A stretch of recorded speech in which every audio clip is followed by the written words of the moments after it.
This is the One Book, Two Schools reading for Wednesday, February 3rd, pages 284 to 300. It. Kenyani ambles toward me. She taps me on the shoulder and knuckle runs away. I watch her, arms crossed over my chest. I'm careful not to make a sound. I'm not sure what we're doing. She ambles back, shoves at me, dashes past. And then I realize what's happening. We're playing. We're playing tag. And I'm it. Romance. Make eye contact. Show your form. Strut. Grunt. Throw a stick. Grunt some more. Make some moves. Romance is hard work. It looks so easy on TV. I'm not sure that I will ever get the hang of it.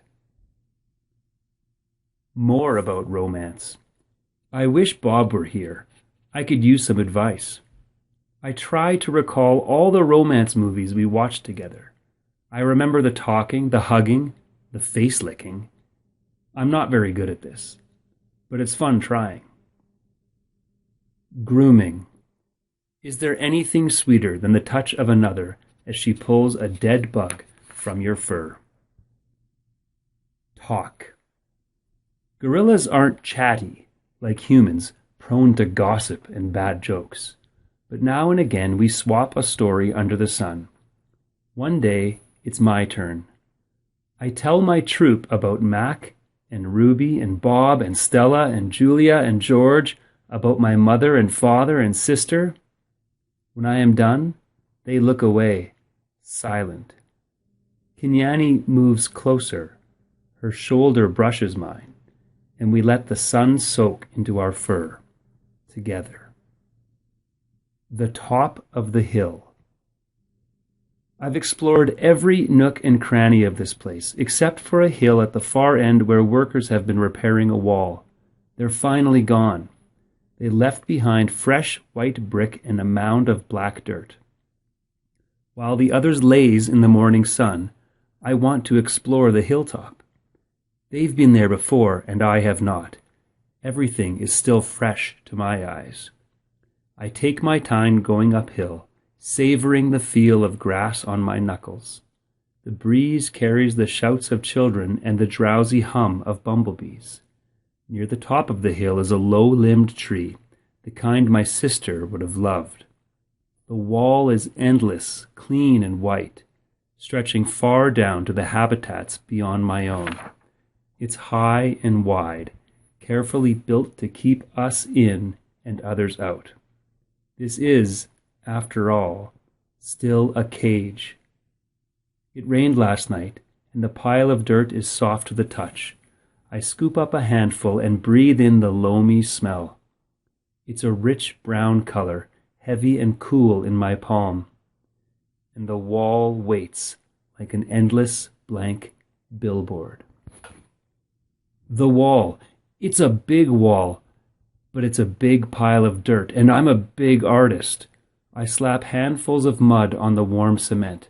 I make a handprint. I tap my nose with a muddy finger. I make a nose print. I slide my palms up and down. The mud is thick and hard to use, but I keep moving and scooping and spreading. I don't know what I'm making, and I don't care. I make swoops and swirls and thick lines, figures and shapes, light and shadow. I'm an artist at work. When I'm done, I step back to admire my work.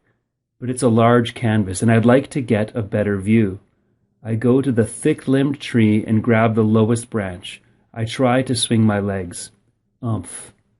I land hard. I'm too big to climb, I suppose. I try again anyway, and this time I pull myself onto the first limb, gasping for breath. One more limb, two, and I can't go any farther. Perched halfway up the tree, I see my troop, still dozing contentedly. I take in the wall, splattered and splashed with mud. Not much color, but lots of movement. I like it. It feels dreamy and wild, like something Julia might have made. From my seat in the tree, I can see beyond the wall. I see giraffes and hippos. I see deer with legs like delicate twigs. I see a bear snoozing in a hollow log. I see elephants. Safe. She's far away, belly deep in tall grass, with others by her side. Ruby. She's here, Stella, I whisper. Ruby's safe, just like I promised. I call to Ruby, but the wind tugs at my words, and I know she'll never hear me. Still, Ruby pauses for a second, her ears spread wide like tiny sails. Then, with lumbering grace, she moves on through the grass. Silverback. It's a cloudy evening, chill and drizzly. Dinner is on its way, but I don't care. At night we sleep in our den, but I'm always the last to head inside. I've been inside long enough. This time of day there aren't many visitors, just a few stragglers leaning on the wall that separates us. They point, take a couple photos, then head over to the nearby giraffes. One of the keepers is beckoning. Reluctantly, I turn to go. Out of the corner of my eye, I see someone running. I pause. It's a girl with dark hair, lugging a backpack. A man follows behind, racing to catch up. Ivan, the girl yells. Ivan! It's Julia.